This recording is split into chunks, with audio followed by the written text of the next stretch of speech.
नमस्कार, एक बार बहुत स्वागत है आप सभी लोगों का हमारे समृद्धि आईएएस के यूट्यूब चैनल पर और अब की बार मेंस पार्ट सीरीज में, जिसके तहत आज हम जो है वो आपके जीएस प्रश्न पत्र 2 से प्रश्न कराने वाले हैं। और आज का जो हमारा प्रश्न है कि जनता के प्रति सरकार की जवाबदेहिता स्थापित करने में लोक लेखा समिति की जो है भूमिका की विवेचना करनी है और ये 8 अंकों में इसको है करना है। आप सभी जानते होंगे कि जो आप लोगों की परीक्षा का पैटर्न है उसमें 20 प्रश्न पूछे जाते हैं प्रत्येक पेपर से जीएस के, और इसके जो स्टार्टिंग के प्रश्न होते हैं 1 से लेकर के 10 तक वो होते हैं 8 अंकों के, और उसको 125 शब्दों में लिखना होता है 125 शब्दों में। और जो 11 से लेकर के 20 तक के प्रश्न होते हैं वो बेसिकली 200 शब्दों में लिखना होता है और वो 12 अंक के होते हैं। ये कुछ टाइम टेबल है। मॉर्निंग में 9 बजे और इवनिंग में 4 बजे प्रत्येक दिन प्रत्येक पेपर से हमारा जो है वो क्वेश्चन आंसर कराया जाता है। तो इस समय तो ज़रूर आप चैनल पे बने रहिए। और वीकली जो है प्रत्येक शनिवार को सुबह 9 बजे जो है वो करंट अफेयर्स की क्लास होती है। तो इस समय तो आपकी उपस्थिति जो है वो अनिवार्य है। एक बार प्रश्न हम पुनः पढ़ रहे हैं कि जनता के प्रति सरकार की जवाबदेहिता स्थापित करने में लोक लेखा समिति की भूमिका की जो है वो विवेचना करनी है। तो सबसे पहले इसमें की पॉइंट क्या है कि लोक लेखा समिति, और आप लोग को भी ऐसे ही काम करना है कि जब प्रश्न पत्र को पढ़िए तो उसमें जिसके बारे में पूछा जा रहा है उसी को आधार बना करके 15 से 20 शब्दों में उसके बारे में बता दीजिए। वही आपकी भूमिका का जो है वो पार्ट हो गया। तो लोक लेखा समिति की स्थापना भारत शासन अधिनियम 1919 के तहत 1921 में जो है वो की गई। बहुत इंपॉर्टेंट फैक्ट है और ये आपके प्रीलिम्स के लिए भी उपयोगी है कि इसकी अगर स्थापना की बात की जाए पीएससी की, तो 1919 का जो अधिनियम था उसके तहत ये इसका प्रावधान किया गया और 1921 में जो है इसका गठन किया गया। अगर प्रावधान की बात की जाए तो भारत शासन अधिनियम 1921, और गठन का अगर वर्ष पूछे तो 1921।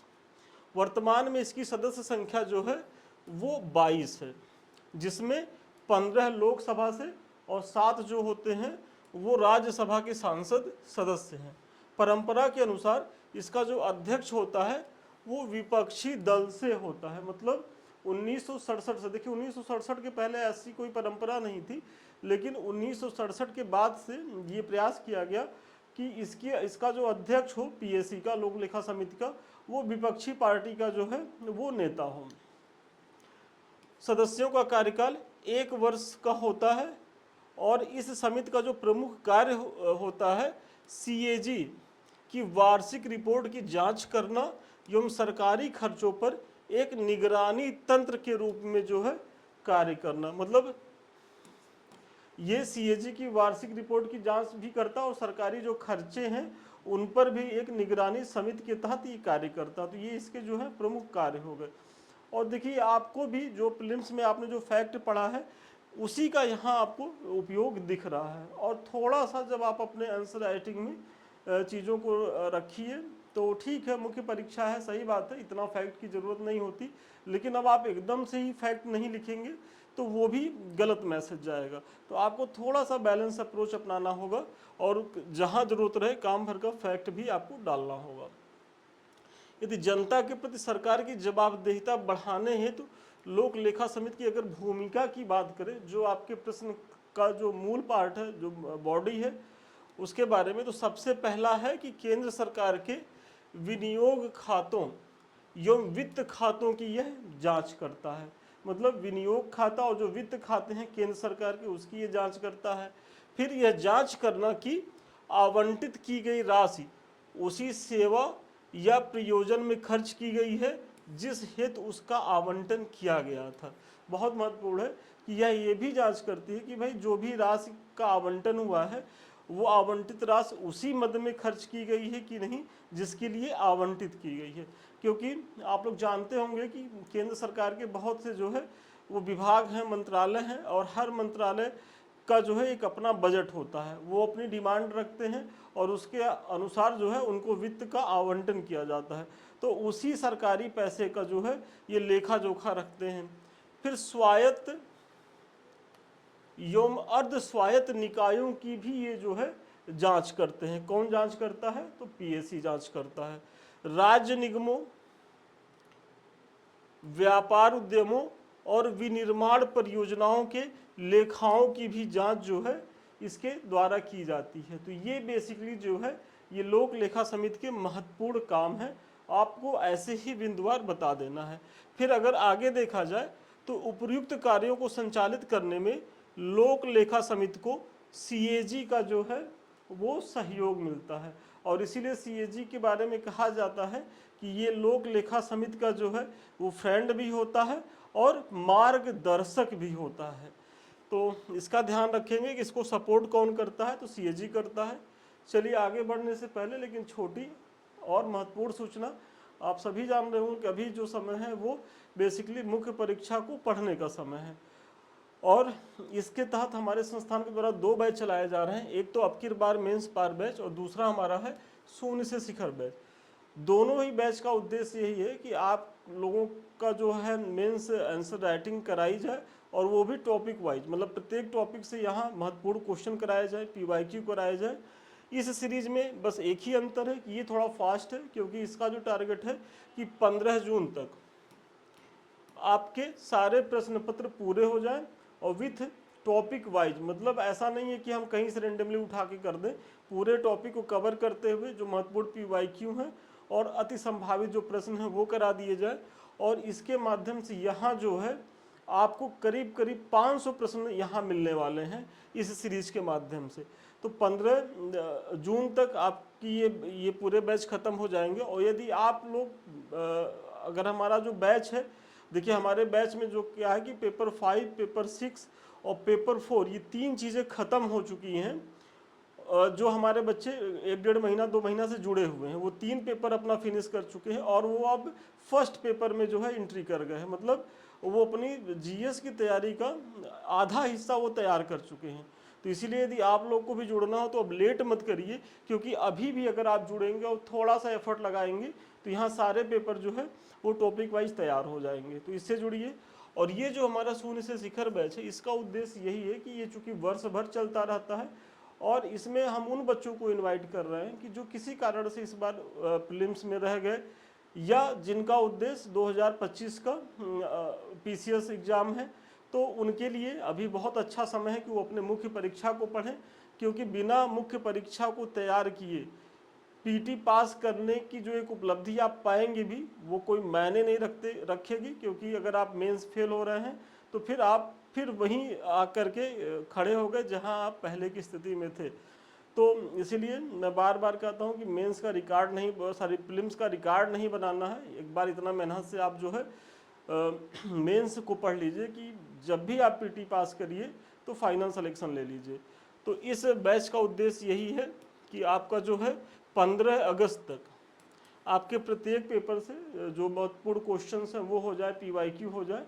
और यहाँ जो है प्रत्येक दिन 2 से 4 प्रश्न दिए जाते हैं, और आप जो है इस तरीके से लिख करके भेजेंगे। आपकी कॉपी का पूरा मूल्यांकन होगा, जो भी कमी रहेगी वो बताई जाएगी। अगर आपका आधा नंबर भी कटा है, 1 नंबर भी कटा है, तो क्यों कटा है और कैसे आप अपने नंबर को जो है वो इम्प्रूव करें। जब ये सारी चीज़ें हो जाएंगी फिर आपको इसी तरीके से मॉडल आंसर भी दिया जाएगा। ऐसा नहीं है कि केवल हम कमेंट करके छोड़ेंगे। और जब आपका पूरा बैच खत्म होगा तो करीब करीब आपके पास 500 प्रश्नों का ऐसा संग्रह रहेगा कि बस आप अगर उसको भी पढ़ करके जाते हैं तो मुख्य परीक्षा में बहुत अच्छी स्थिति में जो है वो रहने वाले हैं।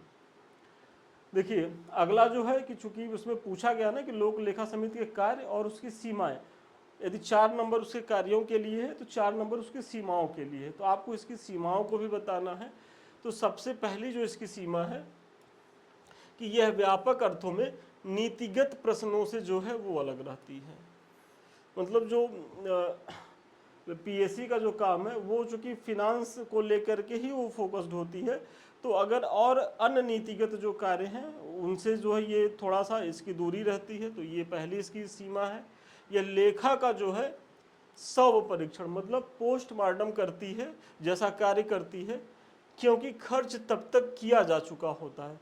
मतलब जब खर्च किया जा चुका होता है तब तो ये उसकी जांच करती है। मतलब जब कोई चीज़ हो चुका हो तो उसके फिर सुधार की क्या ही गुंजाइश रहती है, बस उसकी खामियां निकाल करके ये अनुशंसा कर सकती है। तो इसीलिए इसको जो है शव का परीक्षण करने वाला तंत्र भी कहा जाता है। यह दैनंदिनी के प्रशासन में कोई हस्तक्षेप नहीं करती। मतलब ये रोजमर्रा का जो प्रशासन है उसमें पीएससी की कोई भूमिका नहीं होती। इसे विभागों द्वारा किए गए खर्चों पर रोक की शक्ति जो है वो प्राप्त नहीं है। मतलब कोई जो है विभाग अपने खर्चे को किस तरीके से कर रहे हैं, देखिए अगर ये जान भी रही है कि जो आवंटित जो राशि है उसके अनुसार ये खर्चा नहीं कर रहा है विभाग, तो पीएससी ये नहीं कह सकती है संबंधित विभाग को या मंत्रालय को, आप जो है कि इस मद में जो आप खर्चा कर रहे हैं इसको रोक दीजिए, क्योंकि ये जो मद है ये दूसरे मद के लिए आवंटित किया गया था, न कि यहाँ के लिए। ये रोक नहीं सकती। हाँ, इसकी ये अनुशंसा कर सकती है, शिकायत कर सकती है, और उस पर डिपेंड करता, चूंकि अनुशंसा जो होती है वो गैर बाध्यकारी प्रवृत्ति की होती है। मतलब उसको लेकर के आप बाध्य नहीं कर सकते। तो ये सरकारों के ऊपर डिपेंड करती है कि फिर वो पीएससी की जो रिपोर्ट है उस पर वो क्या करती है, तो वो तो खैर बात का विषय है। इनकी अनुशंसाएं परामर्श के रूप में होती हैं तथा मंत्रालयों पर जो है वो बाध्यकारी नहीं होती। मतलब वही है कि आप केवल परामर्श कर सकते हैं, और जब कोई चीज़ बाध्यकारी नहीं होती है तो वो उसकी महत्ता को जो है वैसे ही कम कर देती है। तो ये इसकी सीमाएं हैं किसकी, पीएससी की।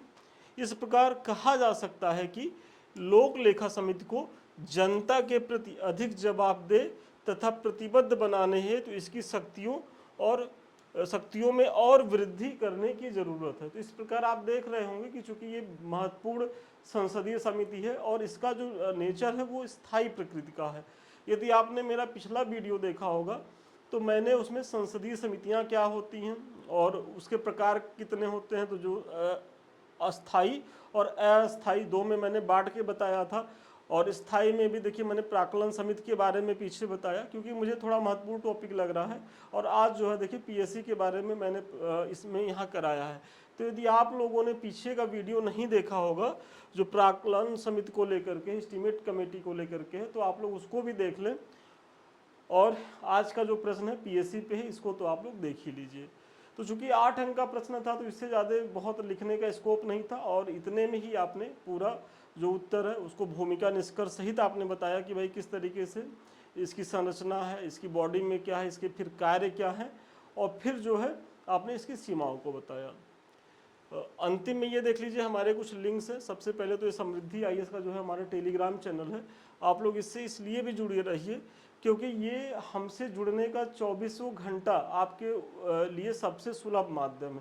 क्योंकि यहाँ कभी भी आप मैसेज करेंगे तो हम जनरली आधे घंटे 1 घंटे पे जब भी फ्री होते हैं तो इस यहाँ देखते रहते हैं। यूट्यूब क्या है कि टाइम टू टाइम हम यहाँ आते हैं, जैसे सुबह 9 बजे, शाम को 4 बजे।